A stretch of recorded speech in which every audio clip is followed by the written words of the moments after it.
Welcome to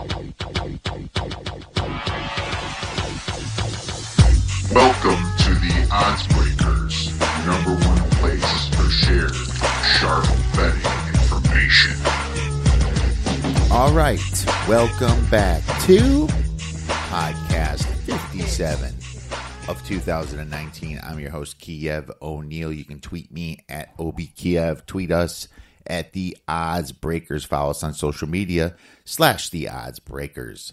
This episode is being brought to you by mybookie.ag. For a 50% sign-up bonus, please visit MyBookie. Use the promo code The Odds Breakers. Terms and conditions apply. If you'd like to help us out with our costs and sponsor our podcast, we would love to help you out. Please visit theoddsbreakers.com, click shop, and become a premium member for $17.99 a month. You can get my plays and premium plays before the line moves. If nothing else, please visit theoddsbreakers.com and become a free picks newsletter subscriber. All right, we are back in business here. I am back from my vacation. The vacation was wonderful in San Diego, Mission Beach, Pacific Beach as usual, but we did get hit with an influx of strep throat, which wasn't great, but it eventually went away and we had a great time anyways. Glad to be back, though, too, because it gives me a lot more time and preparation to break down some of these games for College Football Week 8 and NFL Week 7. But first, we are going to go over the NFL Week 6 and College Football Week 7 recap for you, do our misleading final scores, our betting spots, our Big Ten power ratings that, of course, give you your free play of the week as well. D Nasty is going to come on to give you your fantasy football advice. All right, so we were 8-8 in college, slightly under a couple units. Profitable in the NFL, 4-3-1 pending this Lions-Packers game. Looking good so far. So should be a profitable weekend once again, which is good because I was gone a lot. I did find some time to handicap, just wasn't able to quite dig in as much as I have in the past. But very excited to get back to business and hopefully bring you some value here. Starting with the NFL recap, we have the Patriots versus the Giants, man. Oh, what a game of turnovers. The Giants, they should have covered this spread, man. I mean, that was absolutely terrible. Sonny Michel, 22 carries, 86 yards. Tom Brady's did have 334 yards, but he did have an interception there. Giants gave up a defensive touchdown and a special teams touchdown. It was pretty brutal. Daniel Jones had 3 picks. They lost a fumble. The game should have been closer. There's a lot of underbettors that I respect that hit that under, and all the turnovers kind of forced this sucker over. So not good for the Giants or the total on the under on that one. The next game I want to talk about is the Panthers and the Buccaneers. Just briefly, typical Buccaneers crap. Outgaining the heck out of Carolina. And I'm talking about like by 100 yards or so. And still losing by 11 points, ruining the teasers, ruining everything. Thanks God to Jameis Winston and his 5 picks. I mean, that's what the problem is. So much talent on this team with so much erratic play. I'm not even sure if Bruce Arians himself can fix Jameis Winston. And there's a reason they didn't pick up his contract. He just can't be doing that. You know, it's very Fitzpatrick-like. You know, Ryan Fitzpatrick throwing lots of picks, yet sometimes showing some great flashes. It's unsustainable, absolutely. You're not going to win playoff games like that. Carolina, though, you got Kyle Allen, 20 for 32, 227 yards, 2 TDs, 144.6 rating. It's pretty good. You know, the kid's been pretty good. You got to give it up to him. Next game, the Browns choked it against the Seahawks, but it wasn't just so much them choking as it was the future MVP of the league, Russell Wilson, former Badger, I might say, of course, just kicking ass and proving that he's the best player in football right now. That's what he is. 23 for 33, 295 yards, 2 touchdowns. Who's the athletes around this guy? Seriously. Who's the I guess Tyler Lockett would he be anything on another team? DK Metcalf is a rookie. We'll see what he becomes. Chris Carson is your running back. Are you serious? Russell Wilson deserves to be MVP, and I'm calling it out right now. I like Mahomes, but he's been kind of skinning a little bit lately. So we'll see where this MVP thing ends up, but I really like him. Mahomes did lose to the Texans there. Chiefs really hurt. Texans had a great game. Deshaun Watson had a fantastic game. It was just one of those games that, lots of talent on the other side, came in very, very motivated there. It was a big game. Both our teams are 4-2. It's not like, not like it's going to hurt them that much. Now, hopefully Kansas City gets Sammy Watkins back. Damian Williams should be more healthy now. They're going to get some guys on defense back. Hopefully they'll get back Chris Jones at defensive end. Hopefully they'll get back Anthony Hitchens. I think they're going to get some guys back and hopefully be able to handle Denver. Denver, not exactly a juggernaut offensively there. So this could be the game that they are able to bounce back.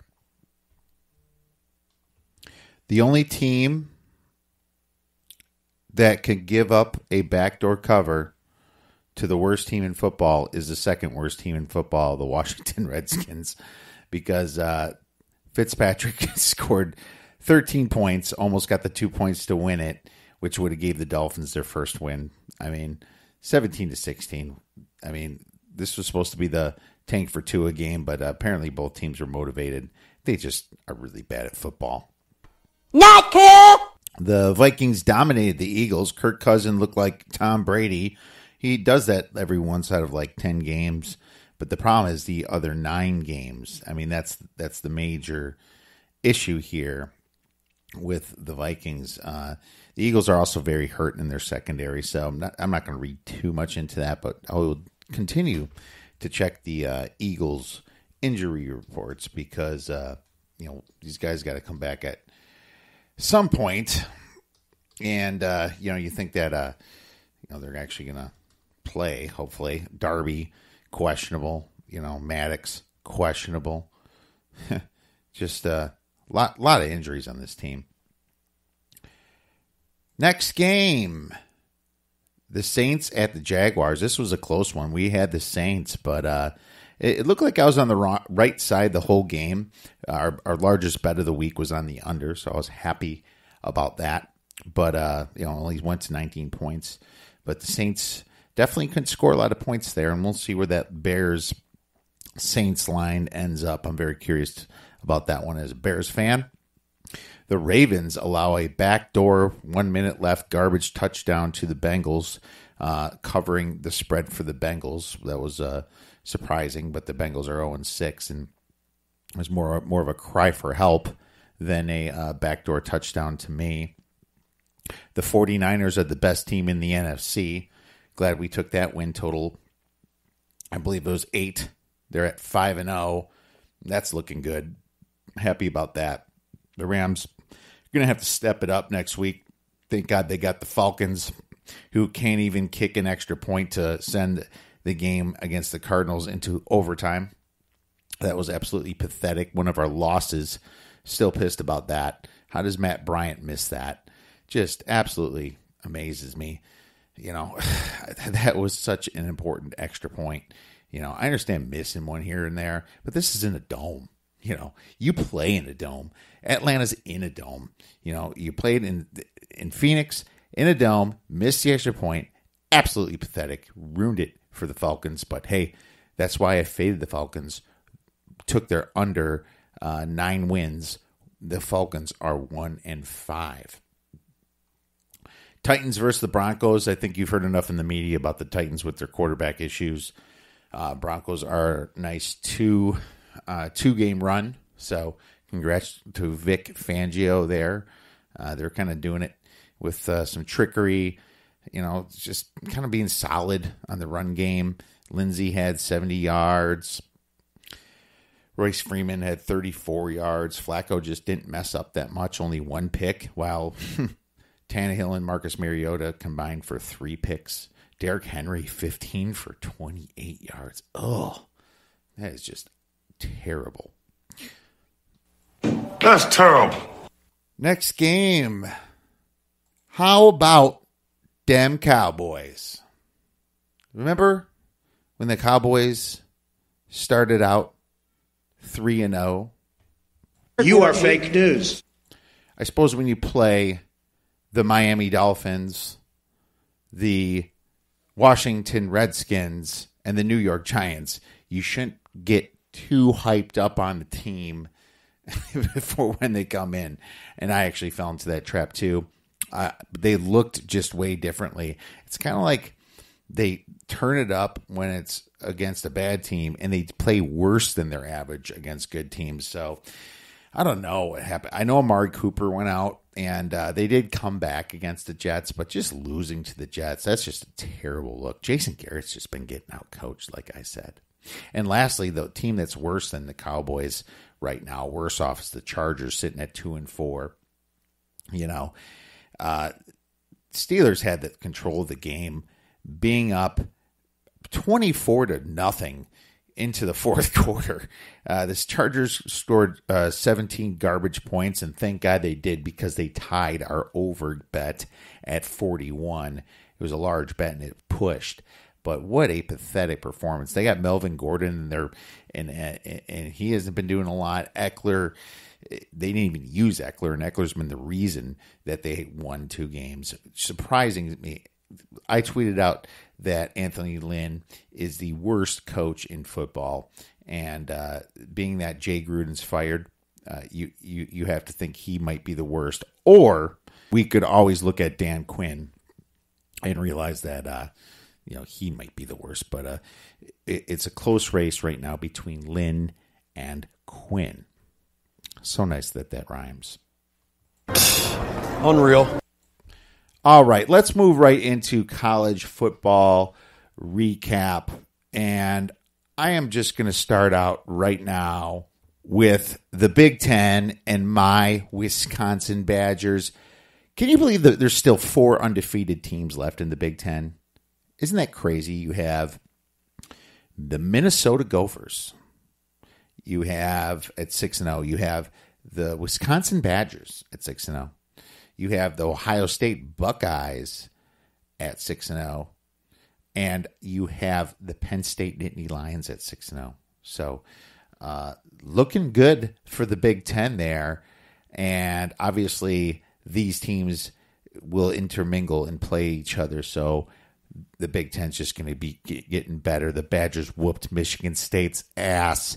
Michigan State was more focused on stopping Jonathan Taylor than the whole Badger team. Well, they kind of stopped him. I mean, Taylor got 80 yards, but everyone else was just wide open because of it. They're just stacking, completely moving towards him. Jack Cohn was 18 for 21 with 180 yards and a TD throwing the ball. He doesn't have to do much.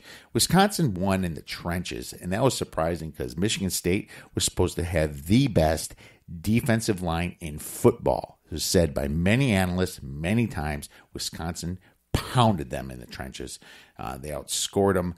They outscored the state of Michigan. There's 3 teams they played: Central Michigan, Michigan, and Michigan State. 134 to 14 points. You kidding me? 134 to 14.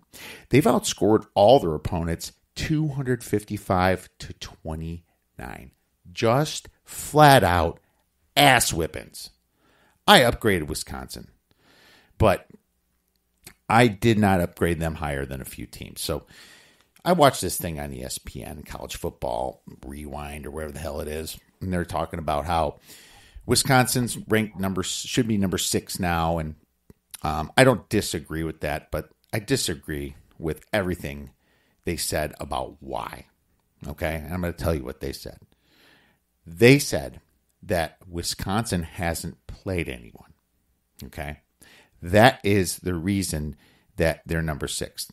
I mean, that is the stupidest thing you can possibly say at this point. Wisconsin hasn't played anyone. My ass. Who the hell has Alabama played? All right. They played a basketball school in Duke, and they played a terrible Texas A&M team who almost lost at home to Arkansas that just lost to frickin' San Jose State. That's who they played. And who has Clemson played? Texas A&M, the same team, and a bunch of terrible tomato cans. Don't say that Wisconsin should be number 6 because of their frickin' schedule, because they played pre-ranked top 5 Michigan and whooped them. They played Michigan State, whooped them 38-0. They beat South Florida, who just beat BYU, who beat USC. A tough Northwestern team, gritty. They didn't show that well against them, but they won convincingly. And then obviously Central Michigan. But don't tell me that it's because of the frickin' schedule, because Bama and Clemson hasn't played anybody. Now, I have the Badgers ranked 6th like them, but that's not the frickin' reason I have them ranked 6th. The reason I have the Badgers ranked 6th behind LSU, Georgia, Ohio State, Clemson, and Alabama. And I have Oklahoma right next to Wisconsin pretty much anyway. But the reason I have them at 6th, okay, is because who would you rather have if your team is down by 10 points to Alabama or even Clemson? Who would you rather have quarterbacking? Would you rather have Joe Burrow? Would you rather have Justin Fields? Would you rather have Jake Fromm? Or would you rather have Jack Cohn, who has never been in a situation like this? You see, the Badgers have never trailed. They have never faced adversity. And they have some athletes on offense in the receiver and tight end. But I mean, we don't know if Jack Cohn can do it. And I'm skeptical they can. You just hope that the Badgers are always leading, always running that clock. I mean, their clock difference is the most out of any college football game for time of possession. That's why they're up there. But that is the real reason that I don't put them ahead of LSU, Georgia, Clemson, Ohio State, and I have them right by Oklahoma just because I don't believe in the Big 12 as much. But, I'd also I'd rather have Jalen Hurts, quarterbacking right now than Jack Cohn, because I just don't know. And I'm saying this as a Badger fan. That's the reason why they're not ranked in the top. Don't give me no schedule bullshit. All right, rant over. Let's get right back to some of the college football recap here. And it's been a pretty cool weekend. It was 8-8, but we released a couple plays on Saturday, second half on Georgia, and we hedged our Texas bet that Oklahoma was just destroying them in the first half, and Texas was still in it. So I'm like, I'm going to hedge half out of it, and that was the wrong call because Texas ended up covering the spread, which was one of our free plays that went 2 for 1 on our podcast plays there. So I'm going to quick start out with Appalachian State versus Louisiana Lafayette. And that game went way under. I think that thing closed at around 69 or something like that. But we had Appalachian State side. I actually thought the officials were kind of favoring Appalachian State a little bit. I feel fortunate to win that bet. We had it at +3, actually, and I tweeted out that I still like them up to pick them, but I kind of feel fortunate there. And I know Appalachian State did outgain them in yards, but Louisiana kind of did it to themselves a little bit. Just were inefficient. They couldn't get it done in the red zone. What's interesting about this game is that there was absolutely no turnovers. So, I found that pretty interesting. The next game, Oregon killed Colorado. A lot of people had the over 45-3. I mean, couldn't Colorado score just like 20 points to make that thing go over for people? I think the over was around 60 points. But unfortunately, Colorado is so injured. I don't see how you can bet with them or any overs in some of their upcoming games here. Oregon, probably the best team in the Pac-12, and Utah is second. I would say USC is third. Well, Washington, USC is kind of tied. I know Washington beat them at home, but the Pac-12 is the Pac-12. Miami beat Virginia. It's one of those games where Virginia went to a tough night dime game in Miami, turnover chain, blah, blah, blah. That's when you never bet on the other side. Unless it's Wisconsin, of course. But you don't want to fade Miami at a night game at home. Absolutely not. Bama took care of Texas A&M, covered the spread. We took a first quarter bet on Alabama, won that. First half bet on Alabama, won that. Should have did the whole thing, obviously, but it looked like it was pretty close. Only 19 points. Looks like they only covered by 1 or 2 points. Already talked about Wisconsin dominating Michigan State. I don't know what's up with them. Their defense is just ridiculous right now, and they haven't played a great quarterback yet. We're going to see what happens when they play Justin Fields. I'm not a Shea Patterson believer, and they rattle quarterbacks. You know, they rattle the Workey. They do that, but if they don't get a pass rush, they can be in some trouble too. So, you know, cross my fingers there that you know, when they start playing some of the good quarterbacks there, Clifford and Fields. We'll see what happens. If they get Clifford, obviously, Penn State would have to make the Big Ten title game. Clemson wiped the floor with Florida State. And Georgia. Holy cow. How do you lose this game, Georgia? I mean, you outgained South Carolina. You're at home, and you lose to a team that was 2-3, and you're supposed to be one of the best teams and have all the national title hype. Unreal. Man, it must be tough to be a Georgia fan this week. Now, Florida Gator fans, just want to tell you, you were in this game. You almost covered the spread at the end. 42-28. I'm fortunate to hit that over because only 7 points were scored in the fourth. But, you know, that was a big play of ours, one of our free plays. The LSU's just so tough at home at Tiger Stadium there, man. You know, Ed Orgeron, even though he can't talk, he seems to be a very good leader and a good coach. And Florida just didn't have the firepower to keep up with LSU there.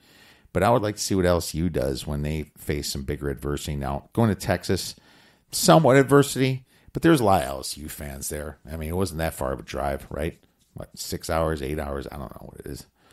But either way, they all showed up. You know, wait till LSU has to go to Bama. They have a nice little sandwich spot coming up here, as a matter of fact. We'll talk about that a little bit later. Oklahoma took care of Texas, but this game wasn't as close as the score says at 34-27. Oklahoma wasn't so efficient there, but I guess it didn't matter because they ended up with the win.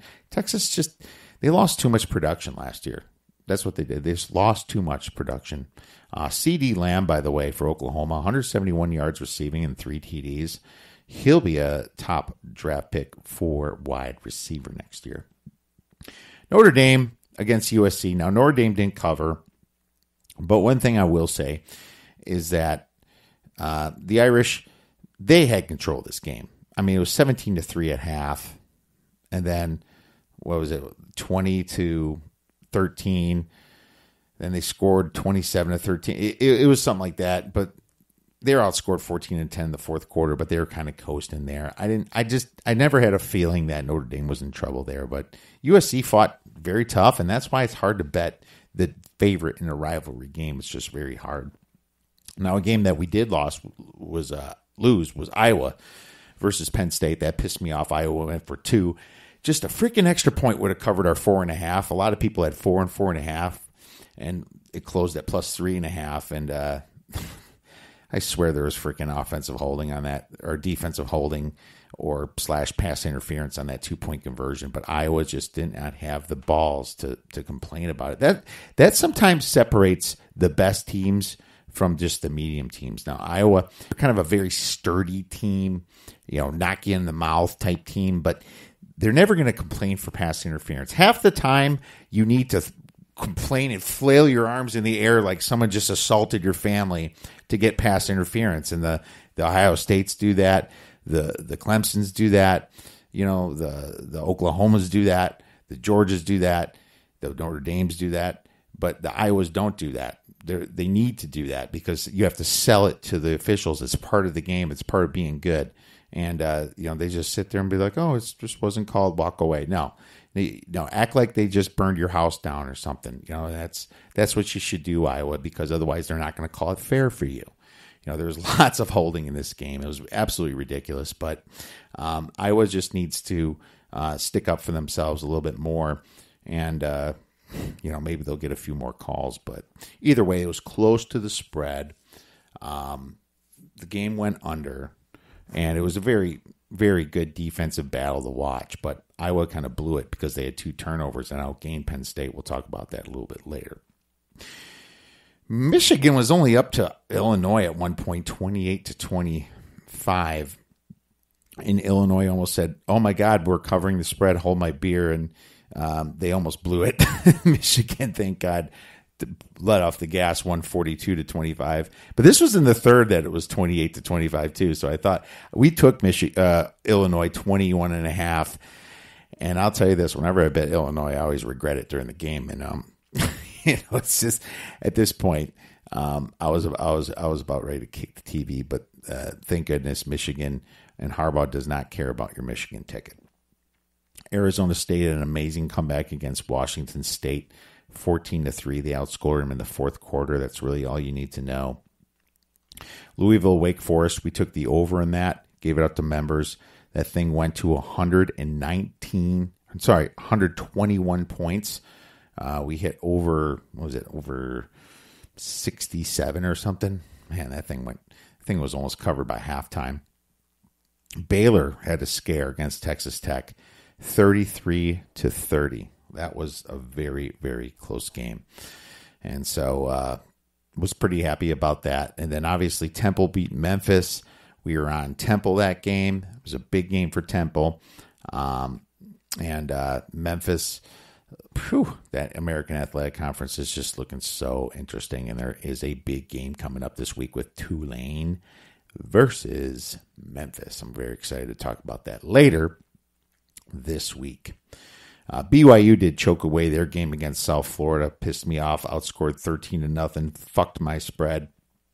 But, that happens sometimes. BYU, I don't know how they allowed that to happen when they had control of the game through 3 quarters. But that's just the way the ball bounces sometimes. And Iowa State took care of West Virginia, covered their spread 38-14. And the spread was pretty much covered in the fourth quarter when Iowa State outscored them 17-0. That's what West Virginia's been doing, being in the whole game against Texas and Iowa State, and then just blowing it at the end. Very strange team there. What if they figure out against Oklahoma this week? That's going to be an ugly one myself for me to say. Southern Miss destroyed North Texas, and that game went over. That was one of our large over bets, thank goodness. Air Force destroys Fresno State by about 19 points. Minnesota destroyed Nebraska. Now, Nebraska didn't have their quarterback playing. Noah Vitral was playing for Nebraska. Adrian Martinez has been hurt, but he's probably going to be playing next week here. And then Washington destroys Arizona. And good. I'm glad that happened because Kevin Sumlin screwed one of my bets this year. All right, and it is time for college football week 7. Misleading final scores. We have a bunch of them. We have Virginia versus Miami. Virginia outgained Miami by 53 yards, yet lost by 8. Bad red zone efficiency there for Virginia. Memphis versus Temple. Memphis outgained Temple by 36 yards, but a 4-2 turnover ratio hurt them that game and then lost by 2 points. South Carolina versus Georgia.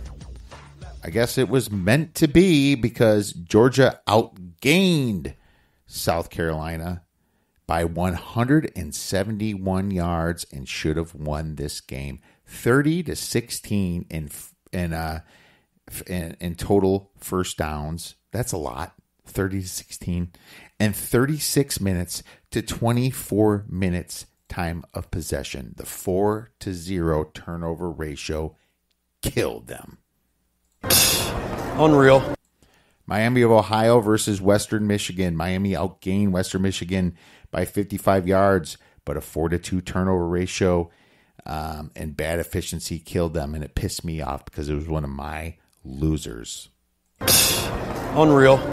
Oklahoma versus Texas. Oklahoma outgained Texas by 157 yards, but the 2-0 turnover ratio let Texas cover the spread. Brutal.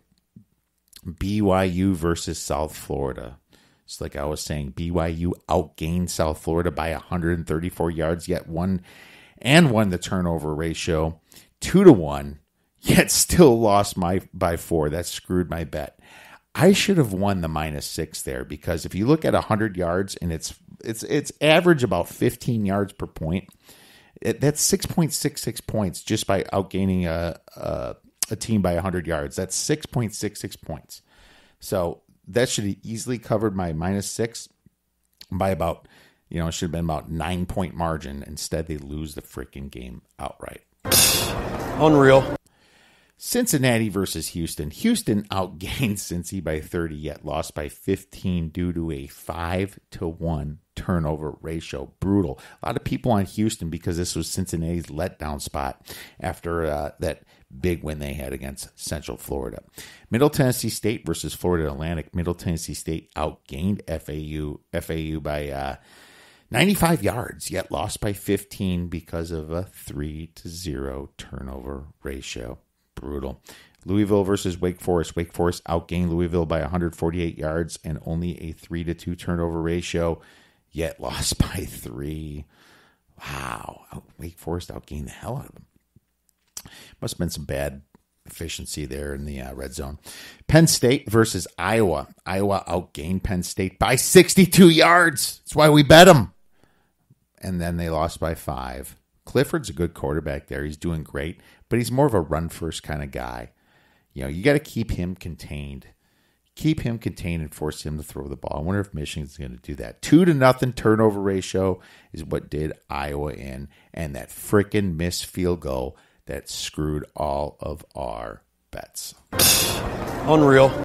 All right, let's get into college football week 8 betting spots.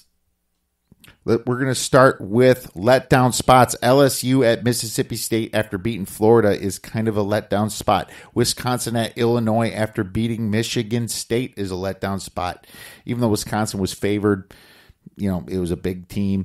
South Carolina hosting Florida after beating Georgia is a big letdown spot. Temple at SMU after beating Memphis is a letdown spot as well. Oklahoma hosting West Virginia after beating Texas. I mean, it was a rivalry game. That's why it's kind of a letdown spot against West Virginia. It's kind of a flat spot.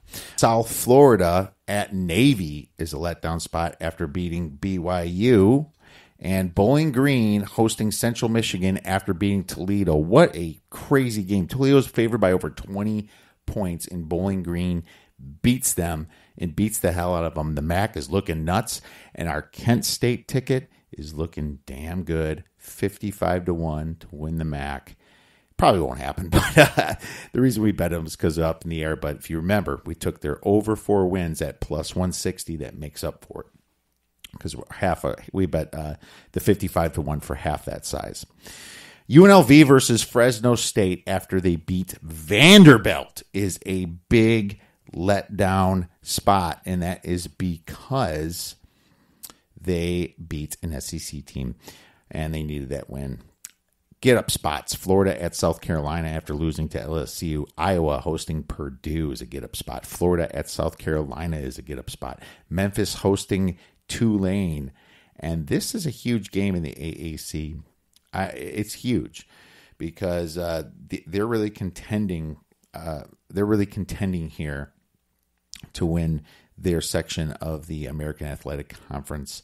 I believe it's the West. And the UCF hosting East Carolina after the bye and losing to Cincinnati is a big get-up spot. I'm going to circle back to that Florida at South Carolina. A lot of people say, oh, how can you bet Florida after losing the LSU? Well, because Florida's still in it. If they win out, they go to the playoffs. They're in the SEC. They can beat Georgia. Okay? So they're still fine. This is a get-up spot more than a stay-away spot, in my opinion, if the spread is right. Virginia hosting Duke and an extra couple days rest is a get-up spot after Virginia lost to Miami. Louisiana at Arkansas State after losing to Appalachian State is kind of a get-up spot. Toledo at Ball State after losing to Bowling Green. You better get up after that game. Jesus. Look ahead spots, and some of these are sandwiches, baby. LSU looking past Mississippi State to Auburn is a sandwich spot because they just beat Florida. Mississippi State has value there. Auburn looking past Arkansas to LSU, but I don't love this because Auburn's coming off a bye loss. It's kind of the new name I made, a bye loss. You lose and then you have a bye week. I call it a bye loss, right? All right. Wisconsin looking past Illinois to Ohio State is a huge sandwich spot. I remember a couple years back, Illinois gave them a game.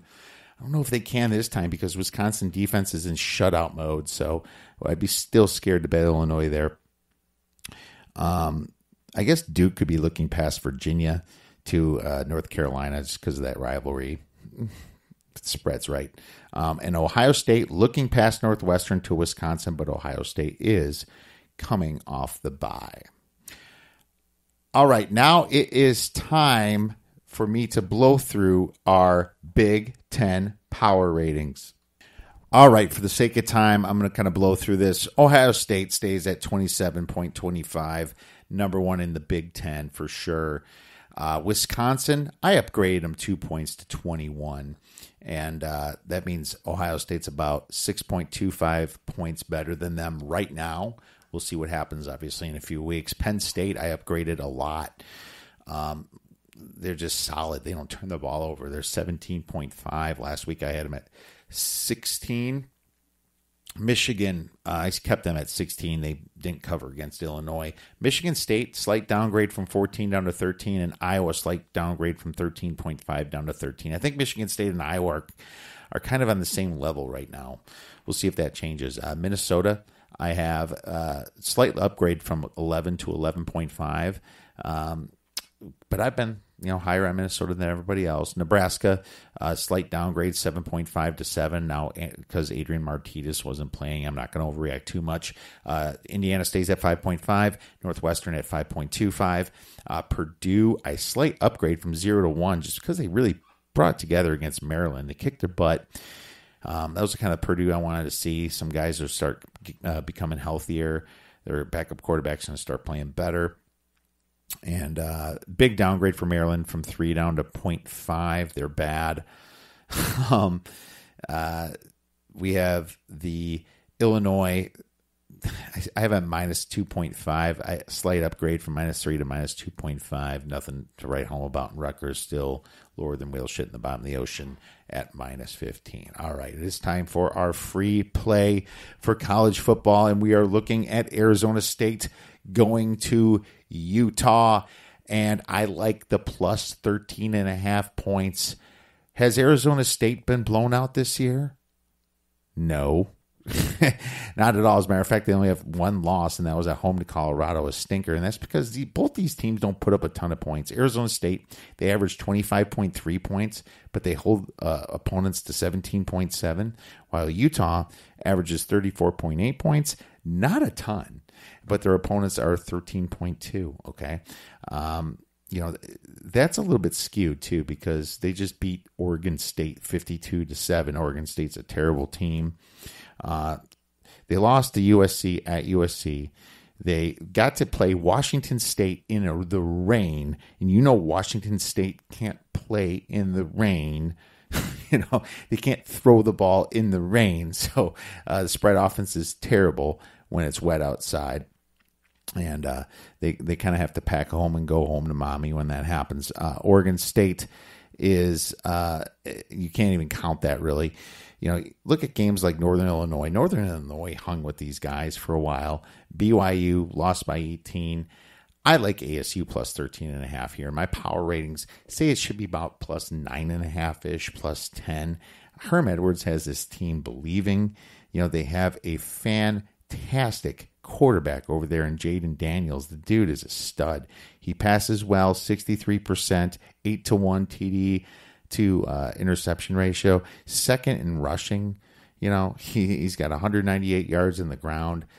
I think they cover the spread. I think they keep it close. I can also see a garbage touchdown if they need it coming through the end. Like I said, Utah is not a team built to necessarily blow people out, and I think Arizona State averaging 17 points on defense is very good. I'm taking the plus 13.5 right here. All right, now it's time for fantasy football with our guy, D Nasty.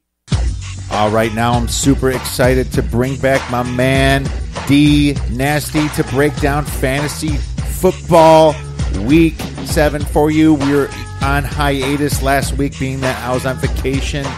Dave sent some information, obviously, for everybody that went over quickly in the podcast.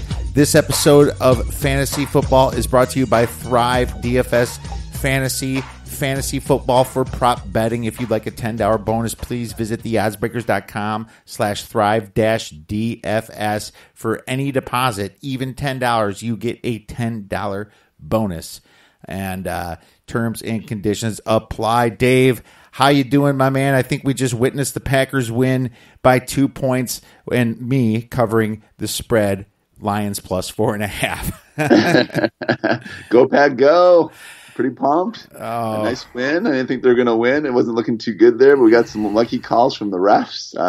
Yeah. I think it's nice to hear that from a Packer fan. Admit that. There's Twitter's blowing up still over that. That was those were horrible calls. I can admit it. Like, Trey Flowers should not have been flagged for either one of those. I think they still would have kicked the field goal no matter what, though, but it doesn't matter. Those were horrible calls. I just hate seeing that. It just adds so much variance into the game, but I've ranted about the officials enough. We care about fantasy here, and let's just hope that Goodell actually has a brain to clean it up, because I don't know of any commissioner that's worse than him. But let's just hope we can get a little bit more fairness, because it could happen to the Packers in a playoff game where they're at the Cowboys or at the Eagles or something, and all the calls go their way. Right? It's just for no reason whatsoever. Well, cool, my man. We have a couple bye weeks here, though, don't we, Dave? We do. The bye weeks coming up. We have some major ones this week, actually. We have the Panthers, so run CMC. Kyle Allen, if you're starting him in any leagues, and then both the receivers, Curtis Samuel and DJ Moore. The Browns, Baker Mayfield, Nick Chubb. That's going to be a major loss for a lot of people, including myself, who I have in quite a few leagues. Odell Beckham, Landry. Oh, yeah, there's a lot of players there. Yes, definitely. So the Browns, that's going to definitely hurt some people this week. The Steelers. All the quarterbacks are pretty much injured for them right now. They're starting Hodges right now, so I don't think you're starting any quarterback for the Steelers. But still, you have Juju out there, James Conner, who we'll talk about in a little bit here. So those are two main guys you want to watch for them. And then the Buccaneers, actually, they have quite a few guys that are out there as well. Maybe Peyton Barber, Ronald Jones II, Jameis Winston, Evans as well, and then actually some Curtis Godwin, who's actually been playing pretty well as well. So if you have any of those guys, get them out of your lineups this week. Yeah, those 4 teams are pretty impactful right there, my man. Definitely. Yeah, well, I'm going to get in some key injuries here, and there was some key injuries that kind of popped up last week. James Washington didn't play for Pittsburgh, and Randall Cobb didn't play for Dallas last week. I thought he would. And there's just a couple of surprise injuries right there. Evan Ingram didn't play, but he was already doubtful. But I only have 2 key injuries for you, Dave. You probably have more than me. But Will Dissly has that torn Achilles. He's out for the season. And that guy was like if you need a tight end week 3, you snag Disley, you think you're set for the year, and then all of a sudden it's week 7, he's freaking out for the season, and you're right back to the waiver wire. Exactly. That's got to be brutal. But we mentioned already Seals Jones and a couple other guys, but we have his backup for you on the waiver wire. Amari Cooper's got a quad contusion. They say he's day-to-day, but I could see the Cowboys possibly sitting him, but they have a big game against the Eagles, so we'll keep track of that one. But that's all I have, Dave. Who do you have for injuries? I just got a couple other ones as well. James Conner suffered a quad injury as well. He left in the fourth quarter. And then Benny Snell Jr. took over for him. Emmanuel Sanders left with a knee injury, so he didn't return. Then tonight's Packer game, actually, Geronimo Allison left with a concussion and a chest injury, and he did not return. So that's something you want to keep an eye on, especially with him already shorthanded with Devontae Adams out already as well for next week's game. But that's really all I had. And then one key defensive player injury, Stephen Toot, pectoral. He's going to be out for the rest of the year. He was having a great year, actually, as an IDP player for the Steelers. He's one of the top defensive end IDP persons. So that's one major injury on the IDP front that you want to just make a note of as well. Yep. And I think they said Emmanuel Sanders is going to be okay. I heard a report today. So he should be playing that Thursday game. I think it is. I believe it's against Chiefs, too, so they'll need him. Yeah, exactly. He hasn't done anything this year yet, though, anyway. I've had him in the league, so I've had him on my bench the last 2 weeks because he hasn't done anything. Well, he's one of those boomer bust type guys. I know what you're saying there. It's very hard to play any receiver with Flacco, as we all remember those Raven days. Why don't you get into the waiver wire? All right, great. Well, some of you might have forgotten about him. If someone would have dropped him for your bye week, Josh Allen actually coming back this week. He's got a wonderful matchup against the Miami Dolphins. He's actually been rushing quite a bit. He's already rushed 41 times this season. He's a little bit higher than most of the time. He's at 60% right now, but some people might have dropped him with the bye, so just keep an eye out for him. Jacoby Brissett, he's coming off a bye as well. He's only at 42% of leagues, so definitely two quarterbacks if you had to fill in for one of those quarterbacks we talked about already. There's two nice guys coming off a bye that you can fill in. Just some lower waiver wire guys that you might think of at quarterback would be Daniel Jones playing against the Cardinals this week. And Kirk Cousins is also playing against Detroit, who you saw Aaron Rodgers carved up tonight with backup receivers, so definitely take a look at them. Alexander Madison, he's been getting carries over the last couple weeks. He's had 30% of the snaps in week 6. He ended up getting 14 carries this week as well. So he is definitely the backup and a big handcuff for Dalvin Cook if he does get injured. But even when Cook is healthy, he's still getting carries as well. Chase Edmonds, he did have a good week as well this week. David Johnson did have a couple touchdowns, but Chase Edmonds did score as well. He did play quite a bit as well this week. He managed to play over 30% of the snaps, so definitely a guy you want to take a look at too. Mark Walton for the Miami Dolphins. Yes, Miami Dolphins. Yahoo ownership only 4%. He did start actually this past week for the Dolphins. He had 6 carries and 6 targets against Washington. They're going to be playing him a lot more while they go into tank mode for the rest of the year. So definitely keep an eye on Mark Walton. And then a couple other running backs just to take a look at on the waiver wire possibly. Benny Snell Jr. James Conner should be okay, but if he's not, Benny Snell Jr. had 17 carries this past week, and he outproduced James Conner after he left as well. Another guy, too, is if Todd Gurley is out again, Darrell Henderson, 28% of snaps this week, had 17 snaps, so he'll be and he was on the field for red zone possessions as well, so definitely a guy to take a look at. And then Jamal Williams, Aaron Jones dropped a touchdown pass tonight and had a fumble tonight, so Jamal Williams played a majority of the snaps tonight for the Packers, so maybe definitely look at him for next week as well. And then a couple receivers, too, I just had here quickly. Is Robbie Anderson for the Jets.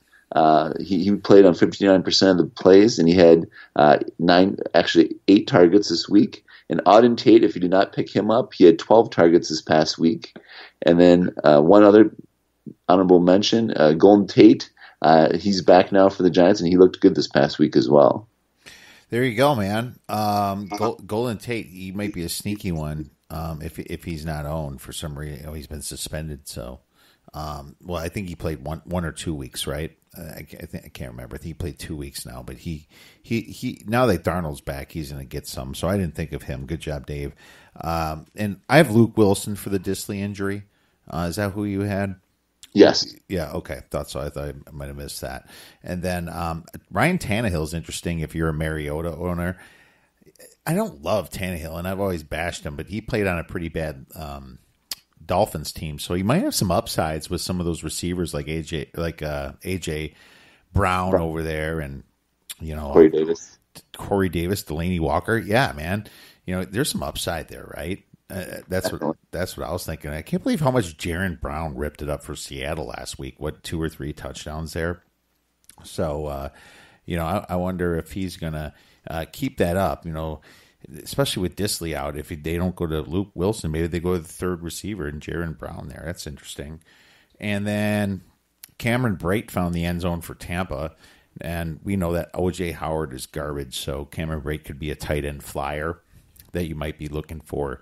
Deebo Samuel, you might have mentioned him a couple weeks back. I never did, Dave, and I hate to double mention stuff, especially if it's yourself, but he's getting more plays lately, and he's on a great team. The Niners, man, they're a great team, So getting guys on great teams is kind of what you want to do, and Deebo's kind of trending upwards for me right now. Go ahead. One other guy, too, that we didn't mention is Darren Fells for the Texans. Now that O'Shaughnessy is out for the rest of the year, he's getting all the targets now. He has red zone targets over the past 5 games, too, as well. So he's the guy you want to take a look at. And Hunter Henry, some people did drop him in a few of my leagues because he was injured. He did have 2 touchdowns this weekend, 100 yards. So if anyone did drop him stupidly in any of your leagues, definitely pick him up right away as a tight end to start for the rest of the year. And he's a top 5 tight end going forward. Oh, absolutely. And I'll be talking a little bit about him later. I said Golden Tate for Jets. I meant on the Giants there. Daniel Jones is kind of ripping it up. So trending up for week 7, I'll start with, Darrell Henderson. He's getting some play. And Gurley, if he remains out, Henderson's going to get some points there. He might be a good flyer this week. And Malcolm Brown, obviously, same deal with Gurley. I'm sure he's owned by now, but he's trending up for me this week. So I think both of those guys are starters, in my opinion, flex-worthy starters if Gurley is out. And because they're playing Atlanta, that's an easy matchup right there for them. And you got to play Matt Breida trending up versus the Redskins. We talk about how the Niners have that running back, catastrophe where they play 3 or 4 guys, Wilson, Mostert, Breida and Coleman. I think Breida's going to have a great game against the Redskins. He catches passes there.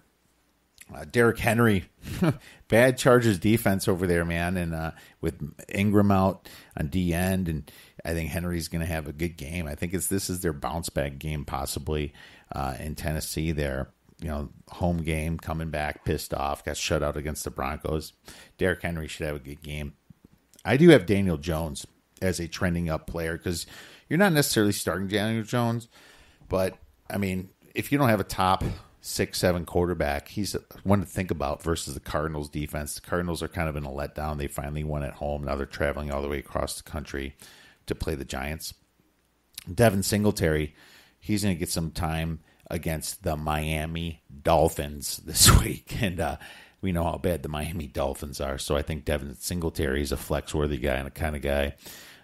Josh Allen, as you mentioned before, Dave, how can you not start him against the Dolphins? I like Gardner Minshew versus a bad Bengals defense. And I believe the Bengals just lost one of their star cornerbacks as well. So Gardner might get... Drake Patrick is out, yes. What was that again, Dave? Drake Kirkpatrick is out. Oh yeah, yep. There you go. And Aaron Rodgers, a lot of people don't start him because the Packers have been relying on their defense. Well, he had a good game tonight, and he's going to have another good game against a bad Raiders defense at home next week. Those are my players trending out. Dave, who do you have? I definitely like Devin Singletary and Josh Allen as well. Those are 2 guys I had very high on my board. I like Daniel Jones as well, too. He's one of the guys that I do like quite a bit this week. Some other guys I do like. I like Jacoby Brissett against the Texans. Texans' pass defense is not very good. I like for him and Marlon Mack to have good games this week. I also like Jared Goff. He did struggle last week. I look for him to bounce back this week against the Colts. And then I do also like Aaron Rodgers this week and MVS. He's one of the only healthy receivers left, so I look for him to have a big game. He had one big catch tonight, but he didn't do much else than that. But I think he was getting a lot of double coverage tonight, so I look for him to have a big game. I look for the Eagles to bounce back at the Cowboys. Cowboys just lost to the Jets. I do like the Eagles match up against them. And I do like actually Michael Gallup to have a big game. If Amari Cooper is out or if he is banged up, I like him against the weak Eagles secondary that are very banged up. Another guy, too, that we might have forgot about, too, I like Philip Dorsett. He missed the last 2 games with a hamstring injury, but he is back now. He played at least 50% of the snaps before he got injured. So I like him as a sleeper this week as well. And then Cole Beasley, actually, as well. He was getting quite a few targets before their bye. I like him going into that Dolphins game, too. Oh, for sure. Definitely. Beasley's a definite flyer as well. Let's move into bust, Dave. You want to start? Sure, I'll go ahead. Some of the busts this week, I'm going to go with the Saints. I look for Alvin Kamara and Latavius Murray. They didn't have very good games this past week, and they're going up against a tough Bears defense this week, so I look for them to be a bust this week. I also do not like any of the Raiders players this week against the Packers at Lambeau. Packers defense did look pretty good tonight again. They bent but didn't bust. So I don't like Jacobs or Derek Carr this week against the Packers playing at Lambeau. Also the Dolphins, they're just a mess right now. Fitzpatrick or Rose, I wouldn't touch either one of them right now. They're on a downward trend right there because they both are just horrible, and the Dolphins team as well is just horrible. All the Jets players too. Patriots defense, I have to admit, Kiev, you were right a couple weeks ago. Patriots defense is legit. I don't like any of the Jets players this week, even though with Sam Darnold back, they are looking better. Well, thank you very much for that acknowledgement, Dave. I agree with you 100% on Alvin Kamara, Teddy Bridgewater, possibly Michael Thomas. It's hard not to start Michael Thomas. He still might get some touches or some garbage, depending upon what happens. But totally agree with you there. Like what you're saying there, yeah, Sam Darnold versus the Patriots after they had that Cowboys win. Ugh, I know it's a rivalry game, but no, it's the Patriots. You just can't touch that. I think Devontae Freeman's going to struggle against the Rams a little bit. They're probably going to be down. They're probably going to be trying to find Julio and Ridley and trying to chuck the ball to Sanu. You know how that goes. And Devontae Freeman hasn't been having a good year as it is. Joe Mixon against the Jaguars D. I don't like Joe Mixon against that matchup either. And they're going to be stacking the box, especially the Bengals with their wide receiver woes. It's just been so bad when they lost Ross, and AJ Green probably ain't coming back. It's looking like he's not coming back this week. So I do not like Joe Mixon yet. So with my nasty sleeper of the week, Dave, I got a sneaky one, and I purposely didn't mention him in trending up for week 7. I'm going to go with a really ugly one. All right, something that you don't want to ever tell your family about. This guy Darren Fells, tight end for the Texans. He's not that heard of. He's probably on your waiver wire, but the Colts give up the 3rd most points to tight ends.